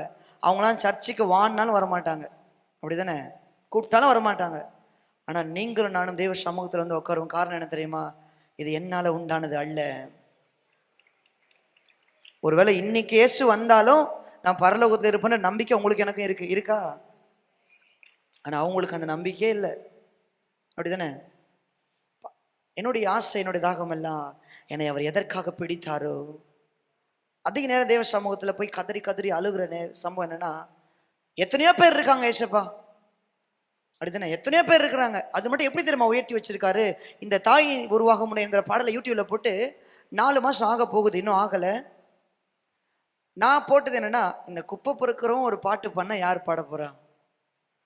பிச்சை எடுக்கிற ஒரு மனுஷன் பாட்டு எழுதுனா யார் கேட்க போறா? ஆமீன். எத்தனை பேருக்கு புரியுது நான் சொல்றது? புரியுது அப்படின்னு நினைச்சுதான் யூடியூப்ல அப்லோட் பண்ணோம். ஆனா ஒரு மனுஷன் மேல கர்த்தர் கிருபையை வச்சுட்டா, அந்த கிருபையை அவன் புரிஞ்சுக்கிட்டா, அந்த தரிசனத்தை அவன் புரிஞ்சுக்கிட்டா, அவன் நினைச்சு கூட பார்க்க முடியாத அளவுக்கு உயர்த்தி வைத்து அழகு பார்க்க இயேசுவால மட்டும்தான் முடியும். கையை உயர்த்தி சொல்லுங்க பார்க்கலாம். எலும்புகள் உருவாகல, நரம்புகள் உருவாகல, தசைகள் உருவாகல. எல்லாரும் இந்த வார்த்தையை சொல்ல வேணாம். என் மேல கர்த்தர் தரிசனத்தை வச்சிருக்கிறாரு. நான் ஏதோ சும்மா யாரோ கூப்பிட்டாங்களா சபைக்கு வரல, ஏதோ என்னை கொண்டு கர்த்தர் செய்ய போறாரு, என்னை கொண்டு ஒரு பெரிய மாற்றத்தை கர்த்தர் உண்டு பண்ண போறாரு. ஊழியம் செய்யறது பாஸ்டருடைய வேலை, ஒவ்வொரு வாரமும் சபைக்கு வந்துட்டு போறது என்னுடைய வேலை அப்படின்னு நினைக்கிறவங்க இந்த பாட்டை பாட வேணாம். இல்லைன்னா இயேசு என்னை தெரிஞ்சுக்கிட்டாரு, இயேசு என்னை அழைத்திருக்கிறாரு. எங்க அம்மாவுடைய வயிற்றுலயே எங்க அம்மா பறக்கிறதுக்கு முன்னாடியே எங்க அம்மா கருவுக்குள்ள என் கருவை ஏசப்பா வச்சு அதை பிரித்தெடுத்து அதை முன்குறித்து என் பேரை சொல்லி அழைத்த ஒரு தெய்வம் இருக்கிறார். என் மேல தரிசனம் இருக்குன்னு சொல்ற பிள்ளைங்க மட்டும் கையை உயர்த்தி, எலும்புகள் உருவாக, நரம்புகள் உருவாக, தசைகள் உருவாகல, தாய் கருவிலே. நீங்க சொல்லுங்க பார்க்கலாம். எலும்புகள் உருவாகல, நரம்புகள் உருவாகல, தசைகள் உருவாகல, தரிசனம் உருவானது, தாய் கருவிலே தரிசனம் உருவானதே. எப்படி பாவமக்கு நன்றி சொல்லுவ, சொல்ல வார்த்தையே இல்லை. நீங்க போதும் என் வாழ்க்கை முழுவதும் வேறு ஆசையே இல்லை. எப்படிப்பா உமக்கு நன்றி சொல்லுவேன், சொல்ல வார்த்தையே இல்லை. நீங்க போது என் வாழ்க்கை முழுவதும் ஆசையே இல்லை. எப்படிப்பா உமக்கு நன்றி சொல்லுவேன், சொல்ல வார்த்தையே இல்லை. நீங்க போதும் என் வாழ்க்கை முழுவதும் வேறு ஆசையே இல்லை. என் தாய் உருவாகும் முன்னே என் கருவை கண்டீரையா,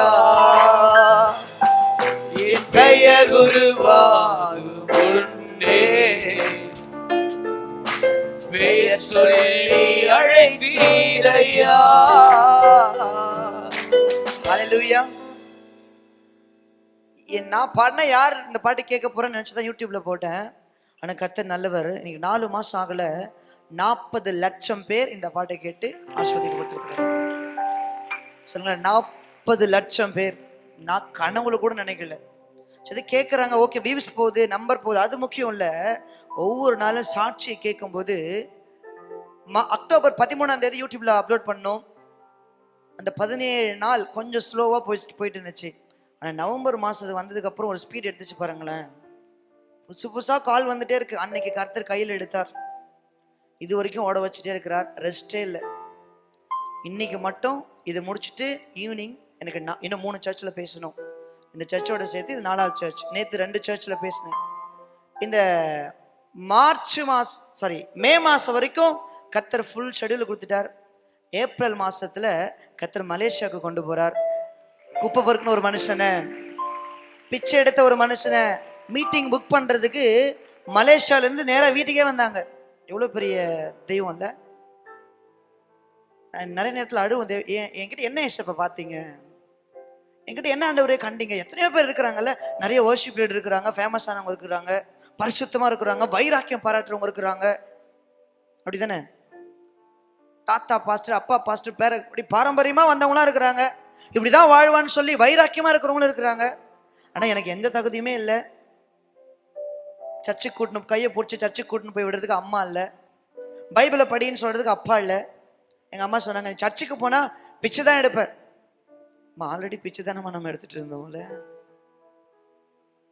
சர்ச்சுக்கு போனால் உனக்கு சொத்தே தர மாட்டேன். சொத்தே ஒன்றும் கிடையாது, ஒரு சின்ன ஒரு வீடு ஒரு கிராமத்தில் இருக்குது. நான் சொன்னேம்மா, என் சொத்தே அவர்தாம்மா.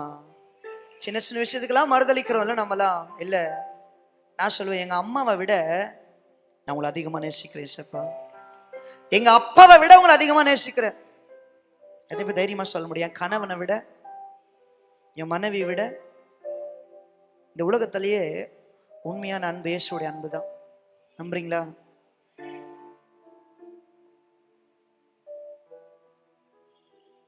இந்த அன்பை நம்ம நினைச்சு பார்க்கும் பொழுது நம்மளை நீங்க பாடுங்க, இயேசுவை தேடுங்கன்னு சொல்ல வேண்டிய அவசியமே இல்லை. எனக்கு தெரியும், நான் ஆராதிக்கிறவர் யாரு எனக்கு நல்லா தெரியும். சபையில நான் ஒருத்தர் உயர்த்துறேன் தெரியுமா, அவர் யாருக்கு நல்லா தெரியும். என்ன ஒருத்தர் கையை தட்டுங்க, பாடுங்க, தேவனை உயர்த்துங்கன்னு சொல்ல வேண்டிய அவசியமே இல்லை. ஆட்டோமேட்டிக்காக என் கை உயர்ந்துடும். ஆட்டோமேட்டிக்காக என் வாய் ஆண்டவர் துதிக்க ஆரம்பிக்கும். ஏன்னா அட்ரஸ் இல்லாமல் இருந்தேன். எனக்கெல்லாம் ஒரு எதிர்காலம் இருக்கா, என்னெல்லாம் யாராவது நேசிப்பாங்களான்னு சொல்லி நினைச்சேன். ஆனால் இன்னைக்கு அவர் உயர்த்தி வைக்கிற அந்த அழகு பார்க்கும்போது, ராஜாக்கள் மத்தியில், பிரபுக்கள் மத்தியில் நிற்க வைக்கும்போது எனக்கு தகுதியே இல்லை. எத்தனை பேர் சொல்ல முடியும்? தேவ பிள்ளையே, நீ சாதாரணமான ஒரு கிறிஸ்தவன் நினைச்சா சாதாரணமாக தான் இருக்கணும் கடைசி வரைக்கும். இல்லை இல்லை, என்னை தெரிந்துக்கிட்டார். இல்லை, அந்த ஒரு கிராமத்துக்குள்ள ஒரு ஜனங்களை சீசர்களை அனுப்பி இந்த கழுதை என்னை அவுத்துட்டு வான்னு சொல்றாரு. எதுக்கு ஆண்டவரே இந்த கழுதை அவுக்குறேன்னு கேட்டா, இது இயேசுக்கு தேவை. அந்த கழுதை, இயேசு அந்த கழுதை மேல ஏறதுக்கு முன்னாடி அந்த கழுதையுடைய வேல்யூ வேற. ஆனா என்னைக்கு அந்த கழுதை மேல இயேசு ஏறினாரோ, எத்தனை பேர் சொல்ல முடியும்? இந்த கழுதை மேல ஏறிடுங்கப்பா, இந்த கழுதை மேல ஏறிடுங்க ஆண்டவரே. நம்ம நினைக்கிறோம்ல, நம்ம உழைச்சாதான், நம்ம வேலைக்கு போனாதான், நம்ம முயற்சி பண்ணாதான் முன்னேற்ற முடியும் அப்படின்னு. இல்லை இல்லை, ஒன்றும் பண்ண முடியாது. நீங்க வேணா ட்ரை பண்ணி பாருங்க. எவ்வளோ ஓடுறீங்களோ ஓடுங்க. வேலை வேலை வேலை, சபை ஊழியத்தை விட்டுட்டு, சர்ச்சை விட்டுட்டு, எனக்கு வேலை தான் முக்கியம், ஓவர் டைம் பர்மிஷன் தர மாட்டாங்க, என்னதான் ஓடுறீங்களோ ஓடுங்க. ஆனா ஒரு பிள்ளைக்கு தெரியும், எனக்கு வேலை கொடுத்ததே அவர் தான். எத்தனை பேர் சொல்ல முடியும் தைரியமாக? எனக்கு வீடு கொடுத்ததே அவர் தான். அவருக்கு முன்னாடி மற்றது எல்லாம் எனக்கு பின்னாடி. தைரியமா கையை விட்டு சொல்லுங்க பார்க்கலாம். அழியாமல் அணைத்து கொண்டே, களையாமல் காத்து கொண்டே, குறைவின்றி பிறக்க செய்தி, பத்திரமாயரை சுமந்தீரே தாய் கருவிலே, பத்திரமாயனை சுமந்தீரே.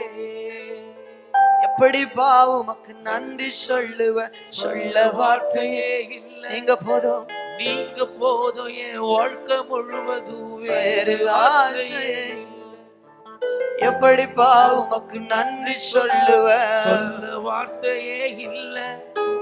நீங்க போதும், என் வாழ்க்கை முழுவதும் ஆசையே இல்ல.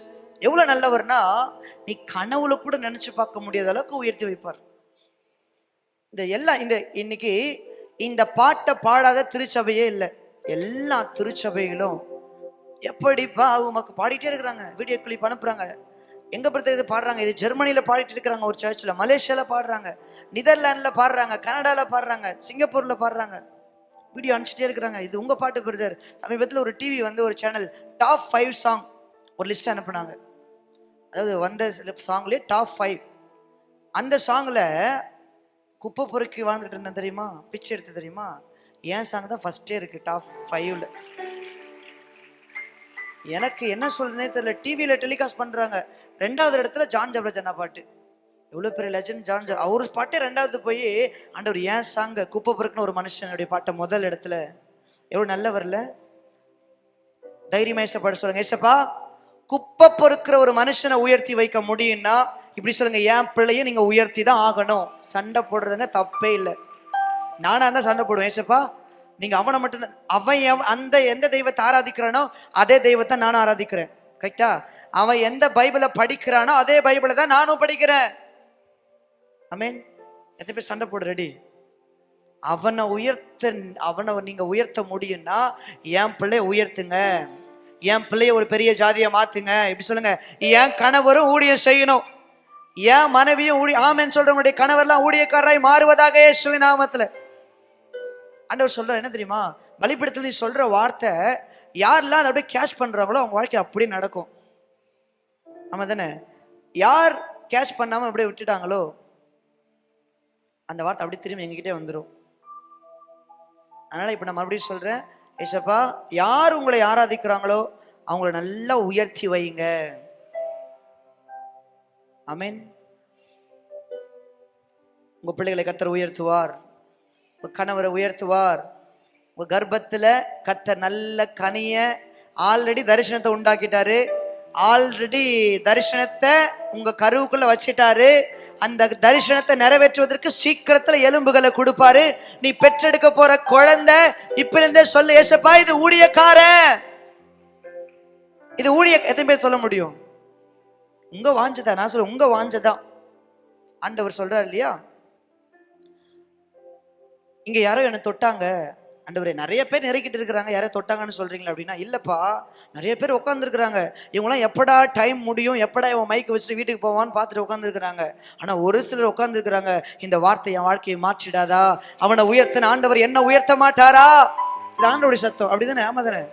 நிறைய பேர் ஆண்டவரே இவ்வளோ பேர் உங்களை நெருக்கிட்டு இருக்கிறாங்க, வந்து யார் தொட்டதுன்னு கேட்குறீங்களா அப்படின்னா ஆண்டவரோட பதில் இல்லை, எல்லாரும் தொட்டதுக்கும் இவங்க தொட்டதுக்கும் ஒரு வித்தியாசத்தை நான் பார்க்குறேன். ஆமென். அந்த 3 வாலிபர்களுக்குள்ள இருந்த வைராக்கியம் பாருங்களேன். 7 மடங்கு எரிகிற அக்கினி, அந்த அக்கினி சூளைக்குள்ள தூக்கி போட்டாலும் நீ நிறுத்தின போல்ஸ்ரீ நான் வணங்க மாட்டேன். எவ்வளவு ஒரு வைராக்கியம் பாருங்க. இல்ல அந்த வைராக்கியம் இன்னைக்கு சபைக்கு வரணும்னு நான் சொல்றேன். எதை பேர் சொல்ல முடியும்? ஷாத்ராக் மேஷாக் ஆபேத்நேகோக்குள்ள இருந்த வைராக்கியம் இன்னைக்கு சபைக்குள்ள வரணும். அந்த 3 வாலிபர்களும் தூக்கி நெருப்புல போடுறதுக்கு ரெடி ஆயிட்டாங்க. அப்படிதானே? அப்படின்னா என்ன அர்த்தம்னா அவங்க தங்களுடைய வாழ்க்கைய இயேசுக்காக முடிச்சுக்கிறதுக்கு ரெடி ஆயிட்டாங்க. அப்படின்னா இயேசுக்காக சாக கூட ரெடி. ஆமா தானே அதோட அர்த்தம்? நெருப்புல தூக்கி போட்டாலும் நீங்க நெருப்புல போட்டு 7 மடங்கு எரிகிற நெருப்புல 70 மடங்கு எரிகிற நெருப்புல போட்டாலும் நாங்க வைராக்கியமா நிற்போம். ஏன்னா எங்களுக்கு தெரியும் இந்த ஜீவனை கொடுத்தது இயேசு, என்ன வாழ வைக்கிறது இயேசு. கொரோனா வந்துச்சு, அதுலயும் நான் காலியாகாம தப்பிச்சு கொரோனாவை காலி பண்ணிட்டு வந்திருக்கிறேன்னா நான் ஜீவனுள்ள தேவனை ஆராதிக்கிறேன். புரிஞ்சவங்க மட்டும் இல்ல. ஆமென். இயேசுக்காக அந்த 3 வாலிபர்களும் சாக ரெடி ஆயிட்டாங்க. ஆமா தானே? சாக ரெடி ஆயிட்டாங்க. கரெக்டா? ஐயா சொன்னாங்க இல்லையா, நம்ம சாகணும் அப்படின்னு. சரி, எத்தனை பேர் சொல்ல முடியும் அந்த 3 வாலிபர்கள் இயேசுக்காக சாக ரெடி? இன்னைக்கு தெய்வ சமூகத்தில் சொல்லுங்க, அவங்க சாக ரெடி ஆயிட்டாங்க ஏசப்பா, நாங்க வாழ ரெடி ஆயிட்டோம் உங்களுக்காக. ஆமீன். எல்லாம் ஒன்னாலும் ஆராதிக்கிறோம், அறிவிப்பு சொல்றாங்க, காணிக்க போடுறோம், பிரசங்கத்தை கேட்குறோம், டாட்டா பாய் பாய் சொல்லிட்டு போகிறோம், மறுபடியும் அடுத்த வாரம் வரோம், ஆராதிக்கிறோம். அந்த மாதிரி இல்லாமல் இல்லை அந்த வார்த்தை என்னை மாற்றும் நம்புகிற பிள்ளைகளுக்கு மட்டும் ஒரு மாற்றத்தை உருவாக்கும் நான் விசுவாசிக்கிறேன். நம்புறீங்களா? நான் வந்ததுக்கு ஒரு முகாந்திரம் இருக்குன்னு நம்புற பிள்ளைங்க மட்டும்தான் ஜெயிக்க முடியும், தேவனுக்கு அதை செய்ய முடியும். இல்லைன்னா உங்களை வச்சு சபைக்கும் எந்த யூஸும் இல்லை, தேவனுக்கும் எந்த யூஸும் இல்லை. எத்தனை பேர் தைரியமா சொல்ல முடியும்? என்ன நீங்க ரட்சிப்புகள் நடத்தினதுக்காக, என் மேல தரிசனத்தை வச்சதுக்காக நீங்க பெருமைப்படணும். அந்த 3 வாலிபர்களும் தன்னுடைய ஓட்டத்தை இயேசுக்காக முடிக்க ரெடி ஆயிட்டாங்க. எத்தனை பேர் சொல்ல முடியும்? நீங்கள் நானும் இயேசுக்காக ஓட்டத்தை இன்னைக்கு நான் தொடங்க போறேன், யார் தடுத்தாலும் ஹல்லேலூயா, என் ஓட்டத்தை ஒரு மனுஷன் நிறுத்தவே முடியாது. காரணம் நான் தற்செயலாய் இந்த பூமியில பறந்தவன் இல்லை, தரிசனத்தோடு பறந்திருக்கிறவன். ஆமேன். இப்ப இந்த 3 வாலிபர்களையும் பயங்கரமான பலசாலிகள் கட்டி தூக்கிட்டு போய் என்ன பண்றாங்க அப்படின்னு நெருப்புல போடுறாங்க. உள்ள விழுந்தாங்க தெரியுமா? அந்த 3 பேத்துக்கும் எதுவுமே ஆகல, ஆனா தூக்கிட்டு போய் போட்டாங்க தெரியுமா? அவங்கள அக்னி கொன்று போட்டுச்சு. சொல்லுங்க, இயேசு நல்லவர். நம்ம ஒரு மொபைல் போன் வாங்குறோம் அப்படின்னா அதுக்கு கேரண்டி இருக்கா?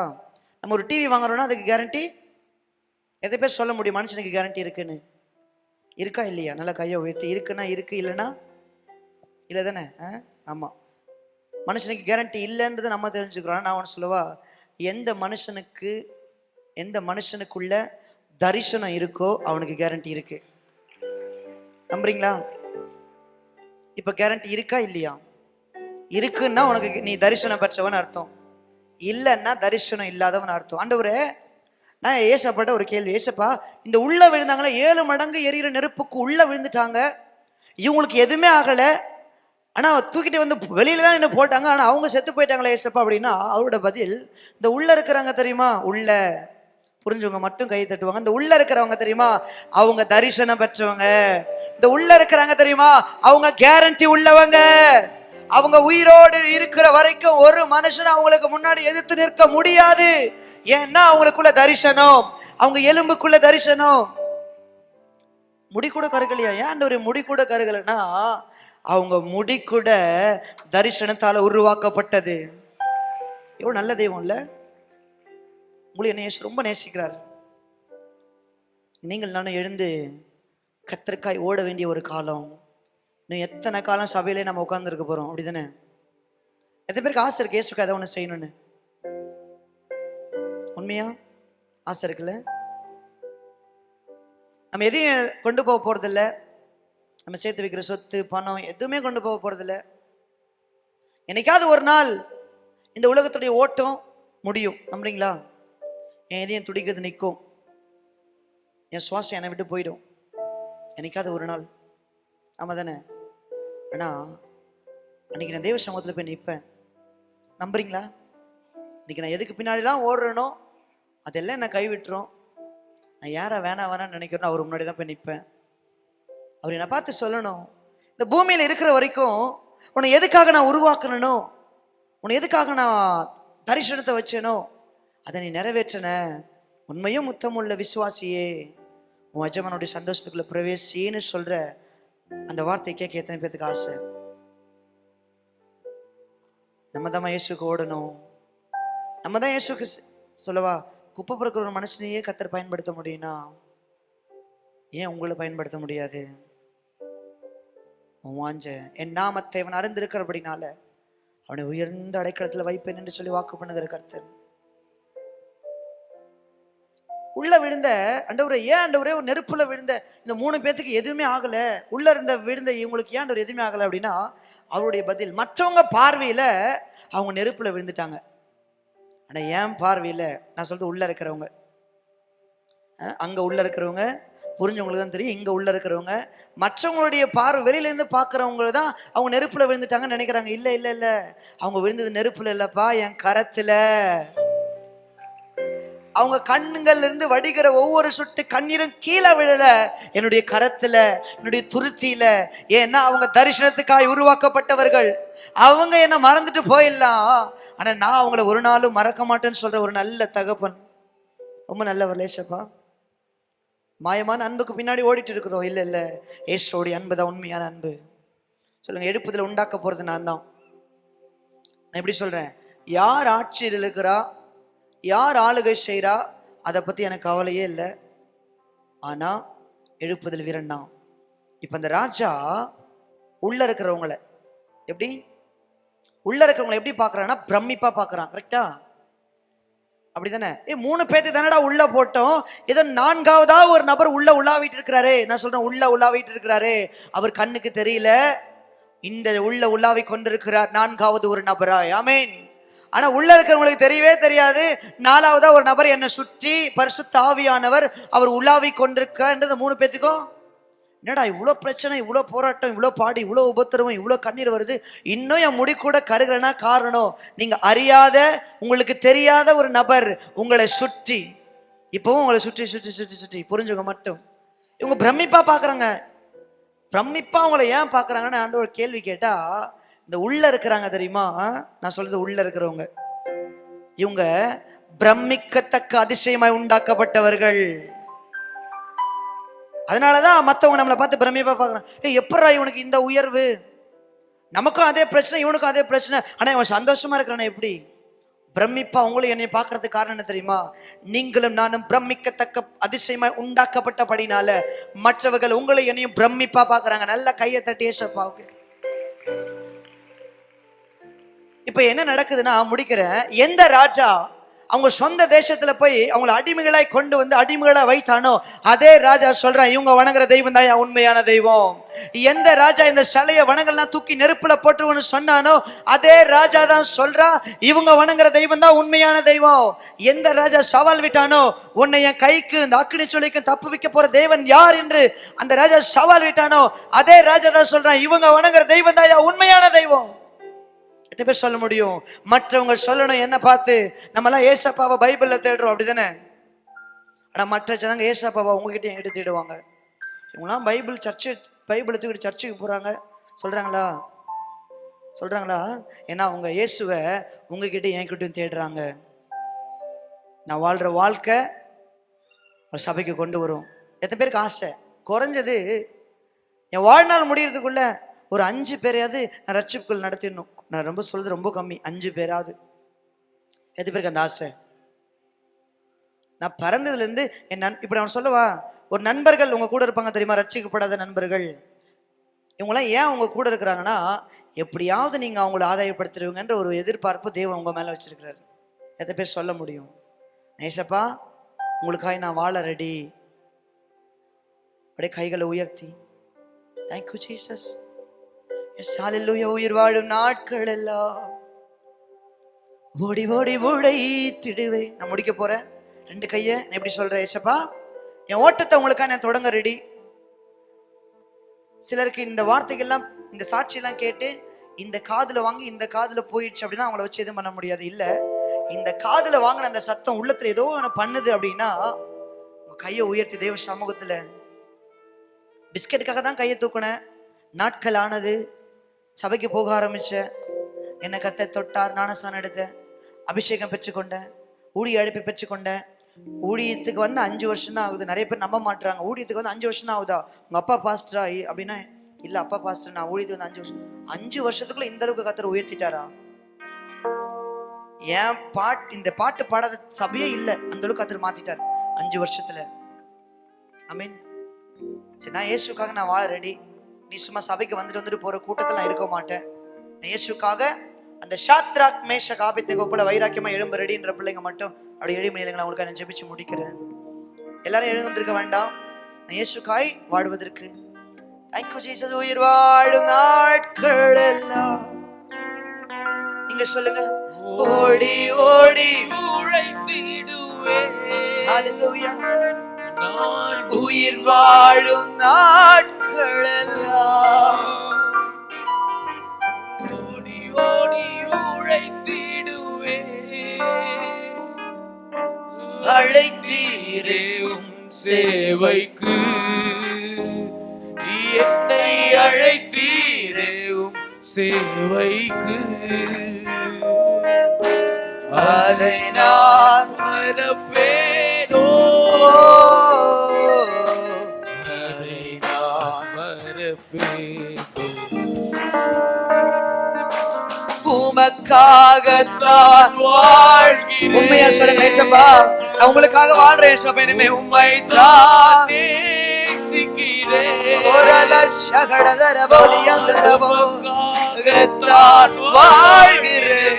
சில பிள்ளைங்க உண்மையா அர்ப்பணிக்கிறத நான் பாக்குறேன். சில பிள்ளைங்க உண்மையா உங்க கையை தூக்கி அவரை உயர்த்ததை நான் பாக்குறேன். உமக்காகத்தான் உமக்காகத்தான் வாழ்கிறேன் ஏசப்பா, உம்மை தான் நேசிக்கிறேன். அழைத்தவரே அழைத்தீரே உம் சேவைக்கு என்னை அழைத்தீரே அழைத்தீரே உம் சேவைக்கு அதை நான் மறப்பேனோ அதை நான் மறப்பேன். இப்படி சொல்லுங்க ஏசப்பா. ஏசப்பா, என்கிட்ட படிப்பு இல்ல, என்கிட்ட அழகு இல்ல, எனக்கு பேக்ரவுண்ட் இல்லை ஏசப்பா, என்னெல்லாம் நேசிக்கிறதுக்கு ஒருத்தரும் இல்லை. நான் ஒரு களிமண்ணா இருக்கிறேன், உருவமே இல்லாத களிமண், உடைஞ்சு போன ஒரு களிமண், புறக்கணிக்கப்பட்ட ஒரு களிமண், மற்றவங்க அற்பமா பார்க்க ஒரு களிமண் ஏசப்பா. என்னையும் நீங்க பயன்படுத்துவீங்களா? என்னையும் நேசிப்பீங்களா ஏசப்பா? என் நிலைமை இப்படியே இருக்குமா ஏசப்பா? என்னையும் உயர்த்துவீங்களா? எத்தனை பேர் கேட்க ரெடி? இப்படி சொல்லுங்க ஏசப்பா, நான் களிமண் தான், நான் உடைக்கப்பட்டிருக்கிற உண்மைதான், எனக்கு உருவம் இல்லை, எதிர்காலம் இல்லாம எங்க போறது என்ன பண்றதுன்னு தெரியாம தான் உட்கார்ந்து இருக்கிறான். எனக்கு ஒண்ணு தெரியும் ஏசப்பா, நீங்க பரம குயவன், நீங்க பரம குயவன். உங்க கரத்துல களிமண்ணா இருக்கிற எண்ணெய் எடுங்க ஏசப்பா. நீங்க உங்க கையில என்ன எடுக்கும் பொழுது எனக்கு ஒரு வாழ்க்கையை கொடுப்பீங்க, எனக்கு ஒரு எதிர்காலம் இருக்கும், எனக்கு ஒரு இப்படி சொல்லுங்க ஏசப்பா. நான் அவமானப்படுறதா உங்களுக்கு பிடிக்கும்னா நான் அவமானப்பட ரெடி ஆண்டவரே. நான் கண்ணீர் வடிக்கிறதா உங்களுக்கு பிடிக்கும்னா நான் கண்ணீர் வடிக்க ரெடி. நான் கஷ்டப்படுறதா உங்களுக்கு பிடிக்கும்னா நான் கஷ்டப்பட ரெடி ஏசப்பா. ஆனா உங்களை அவமானப்படுத்தி, உங்களை அழ வச்சு, உங்களை கஷ்டப்படுத்தி வேடிக்கை பார்க்கிற தெய்வம் அல்ல நம்ம ஆண்டவராக இயேசு கிறிஸ்து. கடைசி வரைக்கும் உங்க கூடவே இருந்து உங்க கண்ணீரின் பாதையில, துன்பத்தின் நடுவுல, அவமானத்தின் நேரத்துல, ஒண்ணுமே இல்லாத ஆண்டவரே என் பிள்ளை சாக போகுதுன்னு சொல்லி பிள்ளைக்காக கவலைப்படுகிற நேரத்திலையும் உன் கூடவே இருந்து உன்னை உயர்த்தி வைத்து அழகு பார்க்கிற நல்ல தகப்பன். கடைசியா 2 கையை உயர்த்தி சொல்லி முடிக்க போறோம். உமக்காகத்தான் வாழ்கிறேன் ஏசப்பா, உம்மைத்தான் நேசிக்கிறேன். நல்லவர், நான் உமக்காகத்தான் வாழ்கிறேன்,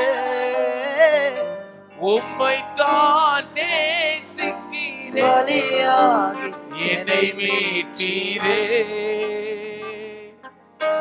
பலியாகி என்னை மீட்சிரே, பரலோகம் திறந்தீரையா, பரலோகம். 2 கையை நல்லா தட்டி ஏசப்பாவுக்கு நன்றி, ஏசப்பாவுக்கு மகிமை.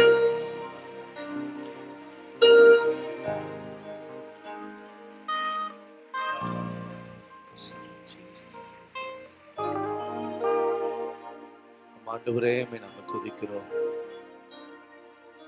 பரிசுத்தம் நிறைந்த நல்ல தகப்பனே, நாங்கள் திருவசனத்தை கேட்கிறவர்களாய் மாத்திரமல்லாமல் அதன்படி நடக்கிறவர்களாய் இருந்து எங்களுக்கான தரிசனத்தை கர்த்தர் முன் குறித்திருக்கிறார். தரிசனத்தை கர்த்தர் நிறைவேற்றுவார் என்ற விசுவாசத்தோடு நம்முடைய ஆசீர்வாதங்களை சுதந்திரித்துக் கொள்ள கர்த்தர் கிருபை தாரும். நம்முடைய வார்த்தைகளை பகிர்ந்து கொண்ட கர்த்தருடைய தாசரை கர்த்தர் நீர் ஆசீர்வதியும். இயேசுவின் நாமத்தில் ஜெபிக்கிறோம் நல்ல பிதாவே, ஆமென். கரலாம்.